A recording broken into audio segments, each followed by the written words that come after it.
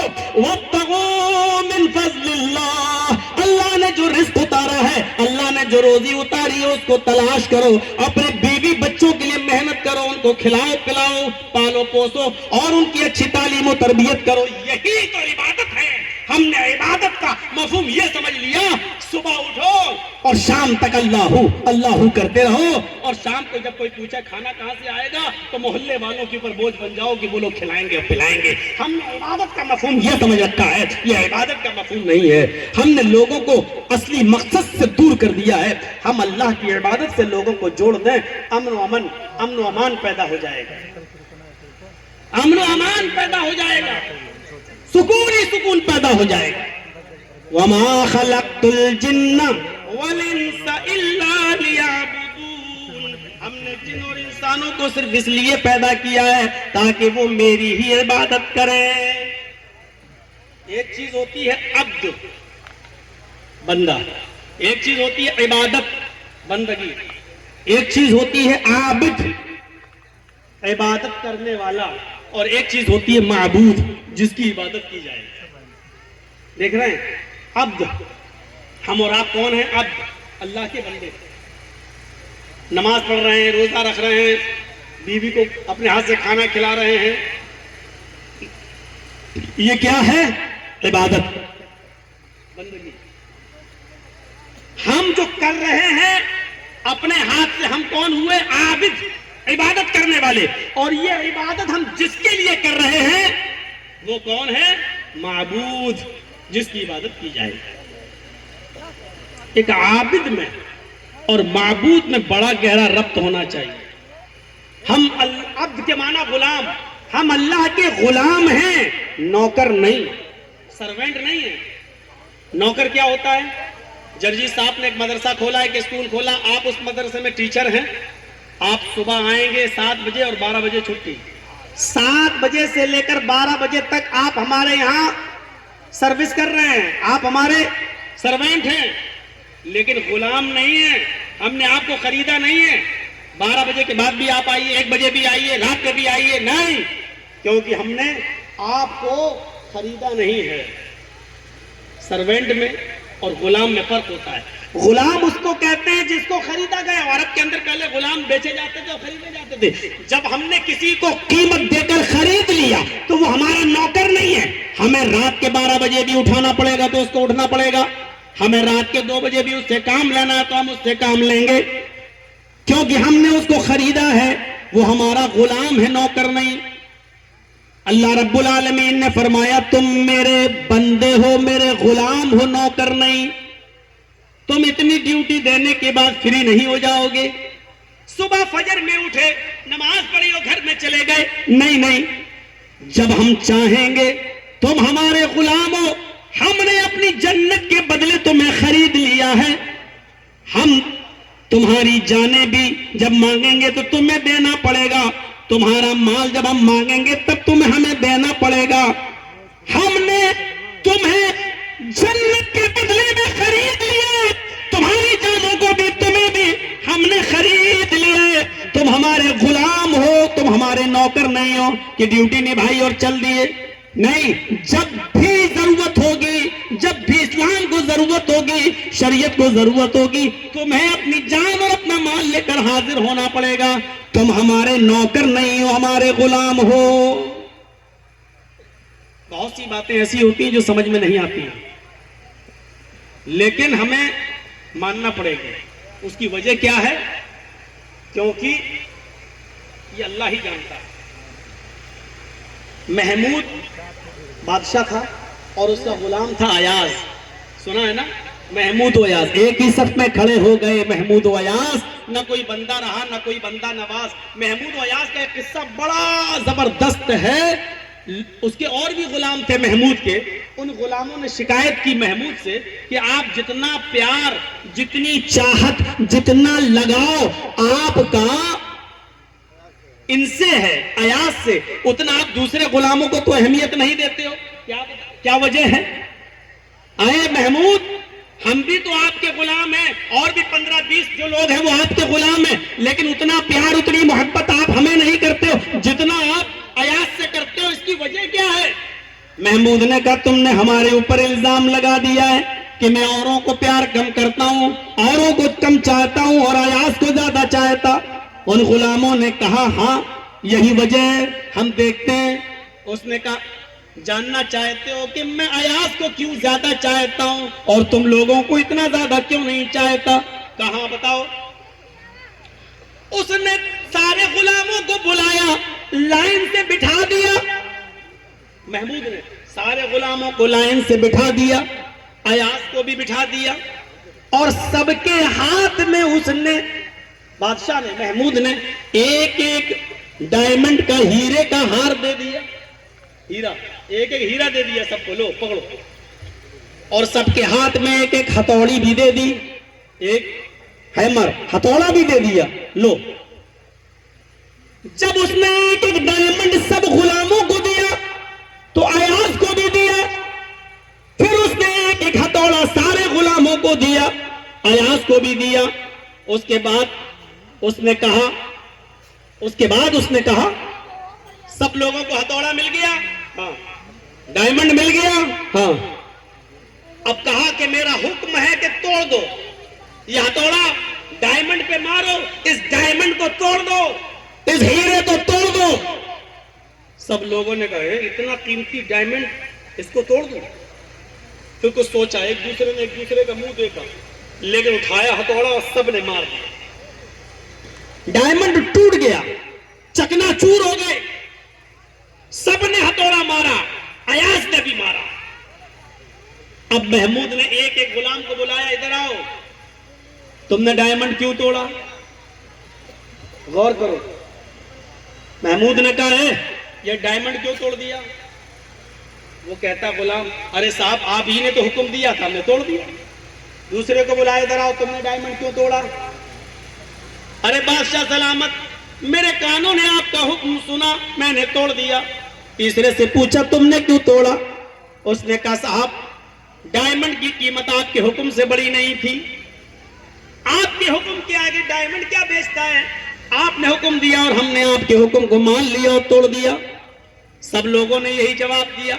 جب ایاز کی باری آئی، ایاز ڈراؤ، ڈائمنڈ تو تم نے بھی توڑا، ہتھوڑا تو تم نے بھی مارا، تم نے اس ڈائمنڈ کو کیوں توڑا؟ تو ایاز نے اتنا خوبصورت جواب دیا تمام لوگوں کے سامنے، تمام غلاموں کے سامنے۔ ایاز نے کہا بادشاہ سلامت، آپ نے حکم دیا کہ توڑ دو، میں نے اپنے کانوں سے سنا توڑ دو.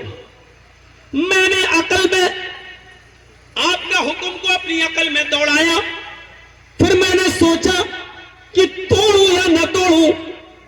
اے بادشاہ سلامت، یہ میری عقل کا ناقص قصور ہے، یہ میری ناقص عقل کا قصور ہے، یہ میری ناقص عقل کا قصور ہے کہ میں آپ کے حکم کو سمجھ نہیں سکا، میں آپ کی بات کو سمجھ نہیں سکا. یہ میرے دماغ کا قصور ہے، اور میں نے اپنے دماغ میں جو بہتر سمجھا میں نے اس ہتھوڑے کو مار دیا اور توڑ دیا. مجھے معاف کر دیجئے کہ میں آپ کی بات کو سمجھ نہیں سکا، آپ کے حکم کا معنی اور مطلب سمجھ نہیں سکا. یہ میری عقل کا قصور ہے کہ میں نے آپ کے حکم کو صحیح سے سمجھا نہیں اور میں نے توڑ دیا. محمود ہنسنے لگا اور کہنے لگا، اے میرے غلاموں، دیکھو میں نے ہی ڈائمنڈ توڑنے کا حکم دیا، تمہیں بھی دیا، ان کو بھی دیا، سب کو دیا، اور تم سب نے ڈائمنڈ توڑا. لیکن جب پوچھا کہ ڈائمنڈ تم نے کیوں توڑا تو تم نے سب نے مل کر میرا نام لگا دیا. آپ کا حکم تھا توڑ دیا، آپ کا حکم تھا توڑ دیا، آپ نے حکم دیا توڑ دیا. یہی جب میں نے آیات سے معلوم کیا تو آیات نے سارا قصور اپنی عقل کو دے دیا اور کیا کہا، یہ میری عقل کا قصور ہے کہ میں آپ کی بات کو سمجھ نہیں پایا. یعنی اس نے میرے اوپر کوئی الزام عائد نہیں ہونے دیا، اس نے میرے اوپر کوئی الزام نہیں لگنے دیا. اب بتاؤ میں ایاز کو کیوں پیار نہ کروں، ایاز سے میں محبت کیوں نہ کروں؟ ایک اللہ کے سچے بندے کا کام یہی ہوتا ہے کہ اگر وہ غلط راستے پہ چلا جائے، اگر وہ شراب پینے لگے، جوا کھیلنے لگے، زنا کرنے لگے، میرے بھائیوں، جبکہ حدیث یہی ہے کہ من یہدہ اللہ فلا مضل لہ ومن یضلل فلا ہادی لہ. اللہ جس کو ہدایت دے دے اس کو کوئی گمراہ نہیں کر سکتا، اور جس کو گمراہ کر دے اس کو کوئی ہدایت نہیں دے سکتا. ہدایت دینے والا بھی اللہ، گمراہ کرنے والا بھی اللہ. لیکن ایک بندے کا صحیح معنی اور مفہوم یہ ہے کہ وہ اپنے رب کے اوپر الزام نہ آنے دے. اگر شراب پینے لگا ہے، جوا کھیلنے لگا ہے، زناکاری کی طرف بڑھ گیا ہے، اور اس سے پوچھا جائے کہ تم ایسا کیوں کر رہے ہو، تو وہ یہ نہ کہے کہ میرے رب نے ہی مجھے ہدایت نہیں دی ہے، میرے رب نے مجھے گمراہ کر دیا، بلکہ ان ساری چیزوں کا الزام وہ شیطان پر لگا دے اور یہ کہے کہ میں کیا کروں، کوشش تو کرتا ہوں لیکن شیطان بہکا دیتا ہے، شیطان میری عقل پر حاوی ہے، میرے دل پر حاوی ہے، شیطان ان چیزوں کو چھوڑنے ہی نہیں دیتا ہے. ان گندے کاموں کی نسبت وہ میری طرف نہ کرے. میرے پیارے ساتھیوں، اللہ کے بندے میں، سچے بندے میں یہی نسبت ہونی چاہیے. ایک بندے کا اور اپنے معبود کے، ایک عابد کا اپنے معبود کے ساتھ یہی برتاؤ ہونا چاہیے کہ اگر وہ کوئی نیک کام کرے، اچھے کام کرے تو کہے الحمدللہ اللہ نے مجھے ہدایت دی ہے، اللہ نے مجھے نیک عمل کی سعادت سے نوازا ہے. لیکن جب وہ کوئی غلط راستے پہ چلے تو کہے کہ شیطان نے ہمیں بہکا دیا ہے. اس کی نسبت وہ اپنے رب کی طرف نہ کرے، اللہ کی طرف نہ کرے. تو میرے بھائیوں، یہ ایک عابد اور معبود میں فرق ہوتا ہے. ہم سب اللہ کے بندے ہیں، غلام ہیں، نوکر نہیں. ہم جب لوگوں کو اللہ کی عبادت سے جوڑیں گے تو سن لیجیے، اس میں بہت سی چیزیں آپ کو ایسی نظر آئیں گی جو آپ کی عقل میں آئیں گی، اور بہت سی چیزیں ایسی ہیں جو آپ کی عقل میں نہیں آئیں گی. عبادت نام ہے، شریعت کے مطابق اپنے آپ کو اسلام کے اوامر و منہیات نواہی کے آگے سرنڈر کر دینے کا. ہماری عقل میں آئے یا نہ آئے، ہمیں اپنے آپ کو سرنڈر کرنا ہے. اسی کا نام عبادت ہے. کبھی کبھی ایسی باتیں ہمارے خیالات میں، ہمارے دماغ میں آئیں گی کہ جب ساری کائنات کو اللہ نے پیدا کیا تو پھر اللہ کو کس نے پیدا کیا؟ نعوذ باللہ. ایسے سوالات آئیں گے، اور دوسرے لوگ آپ کو بہکائیں گے بھی اور آپ سے سوال بھی کریں گے. یہ کیا بات ہے کہ اسلام کے اندر ایک مرد کو 4 نکاح کی اجازت دی گئی ہے، لیکن ایک عورت اگر 4 مرد رکھنا چاہے تو اس کو اجازت کیوں نہیں ہے؟ ایسے سوالات دنیا آپ سے کرے گی. یہ کیا بات ہے جب ماں کے بیٹے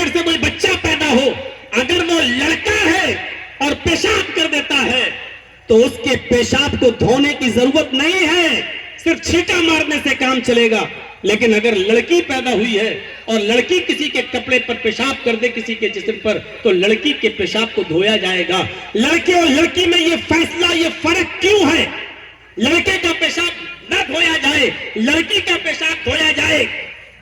بہت سی چیزیں ایسی ہیں جو ہمیں صرف ماننا پڑیں گی، چاہے وہ ہماری عقل میں آئیں یا نہ آئیں۔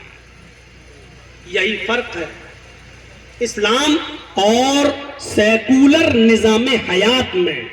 اسلام تین چیزوں کو حصول علم کا ذریعہ مانتا ہے اور سیکولر نظام حیات دو چیزوں کو حصول علم کا ذریعہ مانتی ہے۔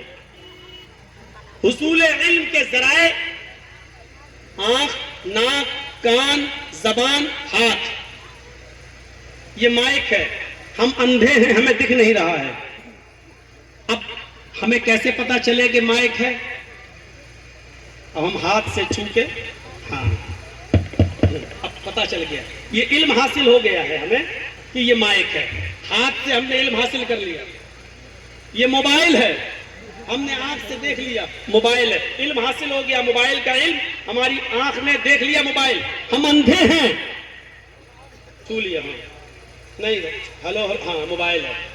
کان کے ذریعے ہم نے پتہ لگا لیا، کسی نے بتایا صاحب یہ موبائل ہے، تو حصول علم کا ذریعہ آنکھ، ناک، کان، زبان۔ یہ پانی اچھا ہے کہ خراب ہے پتہ نہیں ہے، بولا ٹھیک ہے اچھا ہے تازہ پانی۔ یہ زبان بھی ایک ذریعہ ہے علم کے حصول کا۔ آنکھ، ناک، کان، زبان اور ہاتھ۔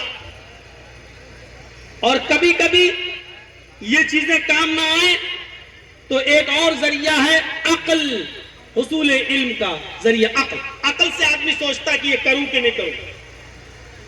ہاتھ نہیں بتاتا، زبان نہیں بتاتا۔ اب جوا ہے، جوا کھیلنا یا نہیں کھیلنا، اب عقل سے کام لو، جوا کھیلنا صحیح ہے کہ نہیں ہے۔